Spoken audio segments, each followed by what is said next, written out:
Hello, everybody. Pike over here. I hope you guys are excited in Monday, November. So, here's what makes me so excited today. Um I just saw a way you could transfer Bitcoin without the internet connection over a dumb phone, which is so amazing. Development that has done by, I think, this little startup, which is Machankura in Africa, South Africa. That was so amazing. I know Bitcoin is something you can transfer over any medium of communication. You can just transmit it as long as it's digital. You can transfer it. Um, so it's so amazing to see so early on you could do this type of things. Not is the importance of this, because if you haven't traveled on like in some third world countries before, or you never lived there before. I lived most of my life in third world countries, so I know the situation there. Not everybody have a smartphone, because smartphone is very expensive for somebody to own. Not only that, those apps you use to transact on Bitcoin, to send Bitcoin, receive Bitcoin, those apps requires internet connection. You need the internet connection. So now, let's say you want to send a Bitcoin to somebody who doesn't have a smartphone, right? How do they know they have that Bitcoin? Well, you can send it to them. You can give them an address. You can give them their private keys and send it over the network. The transaction will go, but they need to verify they have it, right? That's how they know they own it or something. So, but if you could send that over the SMS protocol, which is a common protocol where people just receive messages and all that stuff. So if you could send a transaction over there, right?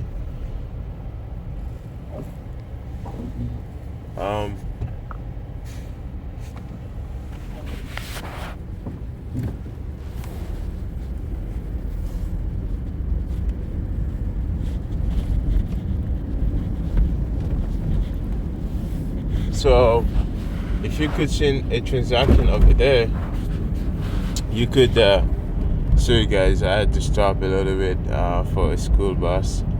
So basically you could basically send Bitcoin over to them. I know it's not fully custodial. It's kind of custodial wallet. You don't hold your own keys.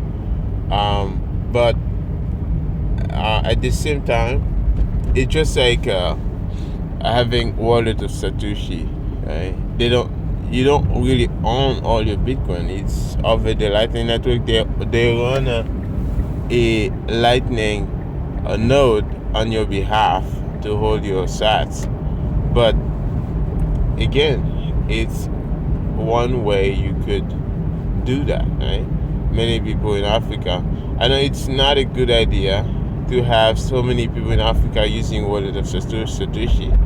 It's very bad for privacy. It's bad for decentralization, and people should own their own keys. They should own like their hardware wallet, and more people I see like Trezor make a lot of donation for that, and I see Jade Wallet, the Blockstream, they make a lot of big effort.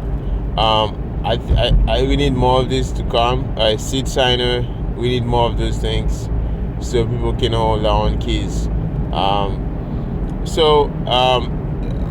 Here's the thing. Here's what makes me so excited about Martin Kura sending Bitcoin over the SMS protocol, because you have billions of people who don't own a smartphone, right?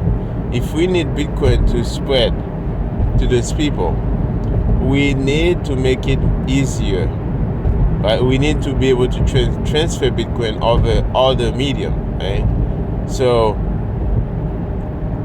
I saw like a transaction over the FM radio, like old technology. You could send Bitcoin over them. Like, it's so amazing, right? But being able to do that, because that's the most common thing, right? So you have a lot of people over there. Even in El Salvador, when I was there, I saw a lot of people. They have a dumb phone, right? Like, the phone without internet connection. They don't have apps on them and all those things. So those phones, they can receive messages, right? So since you could send that over the Lightning Network, well, they can use that to receive Bitcoin, right? So it's so amazing. It's so amazing. That's what makes me bullish on this technology, and it's just the beginning. So this, you can consider that as a layer 3 on Bitcoin, because you got Lightning layer 2, and then you have Martin Kura, the SMS protocol, USSD on top.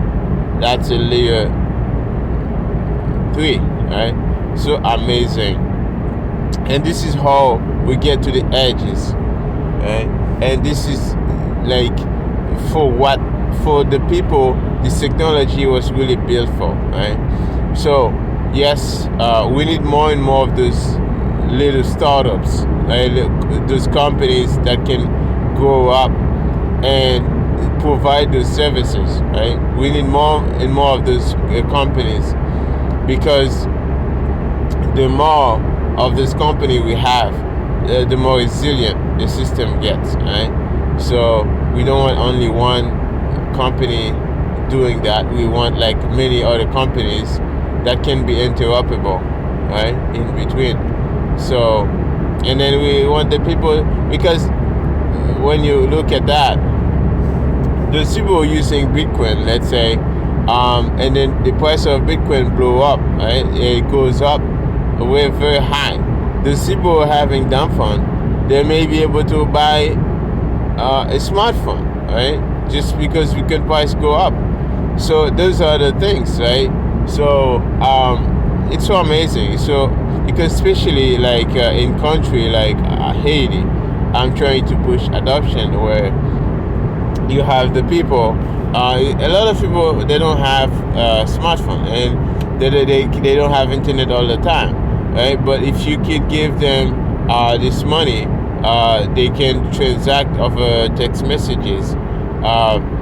It's so much easier because they don't need to have internet connection all the time. So you bypass that. You bypass all the fiber optic. You bypass all the things, all the other things. You only need some top up on your phone, so you could use it for call or messages. So amazing, and this is why I'm so bullish.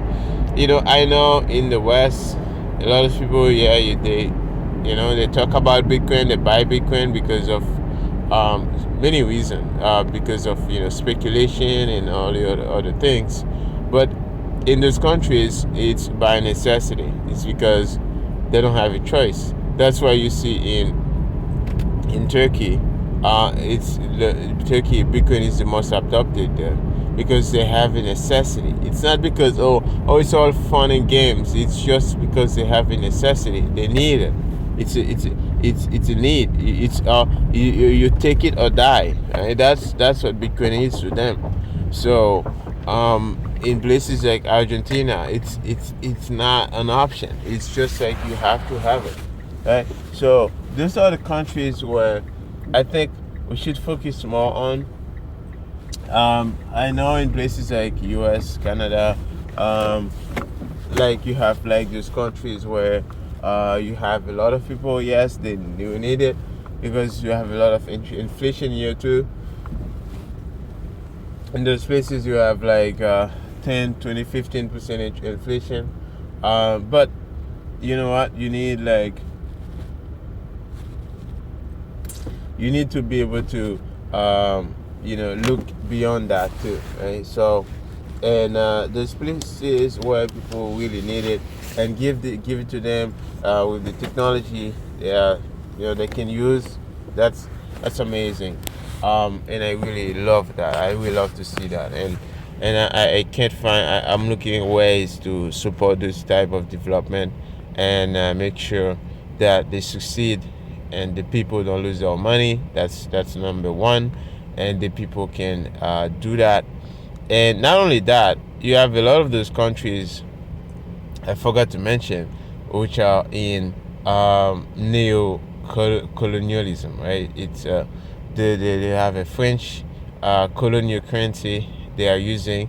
So basically, it's like you're having a currency, you transacting, you're getting your paycheck and everything, and every time you try to check out, and then they take 50% of your money just because you had the privilege to use the currency.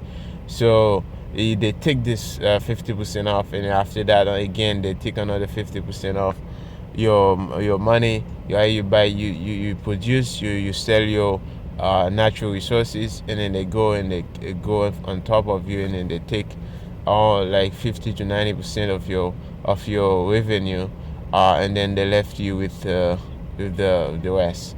So this is criminal. This is very, very bad what's happening over there. But being able to transact in Bitcoin, they cannot confiscate your wealth. They can't seize it. They can't tax you in how much they want. Right? They will need to negotiate with you instead of trying to oppress you. Anyways, this was the toxic talk for today, and I hope you guys enjoy.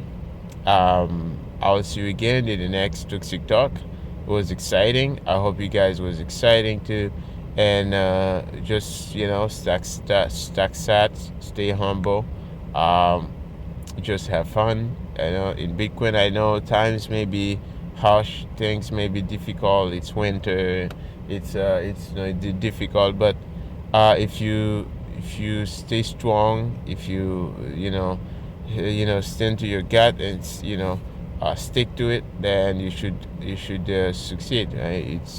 It's just everything is going to pass, and everything will be okay. You just have to focus, and then this was Pie Cover, and I'll see you again, guys, in the next Toxic Talk.